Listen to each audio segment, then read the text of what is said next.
عثمانی صاحب کے بیان آنے کے بعد بہت سے کیا ہوا ہے، جن میں فواد چودھری، شیر افضل، مروت سر فہرست ہیں۔ کوئی ان کی BMW پر اعتراض اٹھا رہا ہے جو کہ کسی میزبان نے ان کو اس میں بٹھایا تھا، اور کوئی ان پر قہقے مار رہا ہے کہ ان کو ویزا لگوا کر وہاں بھیج دیتے ہیں۔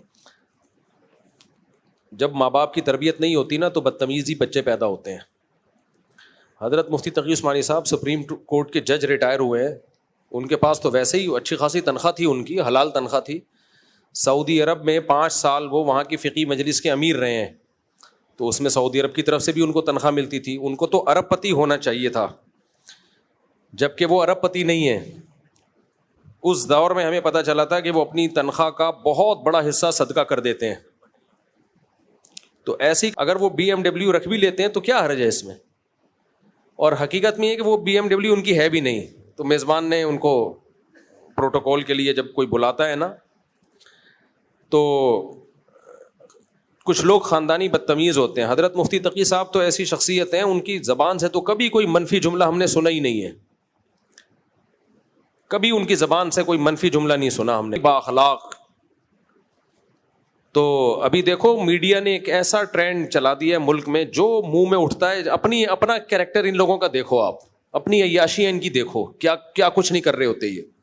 اپنی جماعتوں تک نے تو ان کو نکال دیا ہے، اپنی جماعتوں میں نہیں فٹ ہو سکے، سمجھ رہے ہیں نا؟ یعنی جن تنظیموں میں، جن سیاسی جماعتوں میں تھے، انہوں نے کک آؤٹ کیا ہے ان کو۔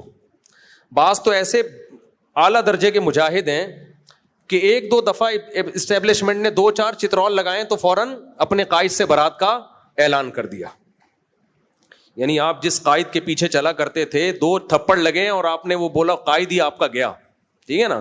یہ اپنی اوقات ہیں ان لوگوں کی۔ ایک تو وہ فواد چودھری صاحب ہیں، اور یہ جو شیر افضل مروت صاحب ہیں، اپنی حالت ان کی وفاؤں کی یہ ہے کہ 2 چترول لگے، تھوڑا سا عوام نے احتجاج کیا تو کسی کو نکال دیا، کسی نے استعفیٰ دے دیا۔ یہ ہے ان کی اپنی حالت، اور آپ ان کی زبان دیکھو۔ مجھے اس پہ کہنا نہیں تھا، لیکن یہ ٹرینڈ بہت خطرناک ہے۔ علماء کو، بڑے لوگوں کو میڈیا پہ جس طرح منہ پھاڑ پھاڑ کے بکواسات کی جا رہی ہیں۔ آپ کو اگر کسی سے کوئی اختلاف ہے، آپ کسی دوسرے عالم کی بات نقل کر لو، بھائی یہ ان کی بات ہے لیکن دوسرے حضرت یہ کہہ رہے ہیں۔ تمیز مارکیٹ سے کیا ہو گئی ہے؟ شارٹ ہو گئی ہے۔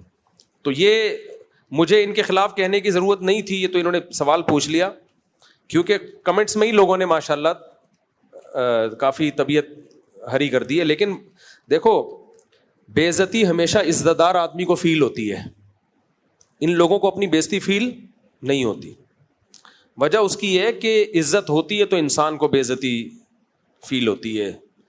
تو یہ اس لیول کے بے شرم لوگ ہیں کہ زبانوں سے نہیں بچا کوئی اسکالر، ان کی جب چاہیں، جس کے خلاف چاہیں، جو چاہیں بول دیتے ہیں یہ لوگ۔ تو اس ٹرینڈ کو ختم کرنا چاہیے میڈیا پہ، جب بھی کوئی اس طرح کی بات کرے، ورنہ کل آپ لوگوں نے بھی بوڑھا ہونا ہے، کل آپ لوگوں نے بھی۔ بھائی مفتی تقی صاحب کی ایک بات نہیں ہے جس کی وجہ سے وہ قابل احترام ہے۔ سب سے پہلی بات، عالم ہے، اور کس لیول کے عالم ہے، پوری دنیا مانتی ہے ان کو، اس لیول کے عالم ہے۔ نمبر 2، ان کا تقویٰ۔ آپ کبھی ان کے قریب لوگوں سے ان کی تقویٰ اور ان کی جو سیرت کو سنیں تو آپ کو پتہ چلے گا۔ تیسری چیز، اخلاق۔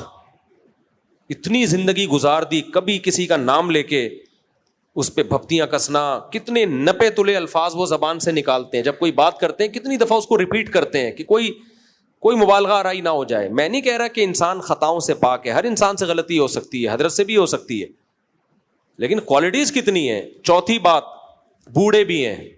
بوڑھا تو یار کوئی غیر مسلم بھی ہو نا تو انسان اس کی عمر کا خیال کر لیتا ہے کہ یار یہ بوڑھا آدمی ہے، اس کی سفید بالوں کا انسان خیال کر لیتا ہے، اس کے بڑھاپے کا خیال کر لیتا ہے۔ مگر خاندانی بدتمیز ہوگا، اس کو نہ کسی کی داڑھی کا خیال ہوگا، نہ کسی کے بڑھاپے کا خیال ہوگا۔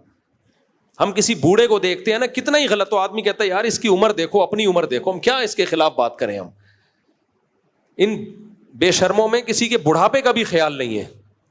تو یہ اپنی اوقات انہوں نے میڈیا بات سے، میں نے کہا یہ بھی بے شرم انسان ہے۔ جس آدمی کو تمیز نہ ہو نا، کسی بڑے چھوٹے کا احترام نہ ہو۔ نبی صلی اللہ علیہ وسلم نے فرمایا، من لم یبجل کبیرنا، جو ہمارے بڑوں کو رسپیکٹ نہیں دیتا، لیس منا، وہ ہم میں سے نہیں ہے۔ کچھ بھی نہیں دیکھتے حضرت مفتی تقی صاحب کے، صرف بڑھاپے کو دیکھ لو، صرف بڑھاپے کو۔ ایک بوڑھے آدمی کے خلاف آپ اس طرح سے بات کر رہے ہو۔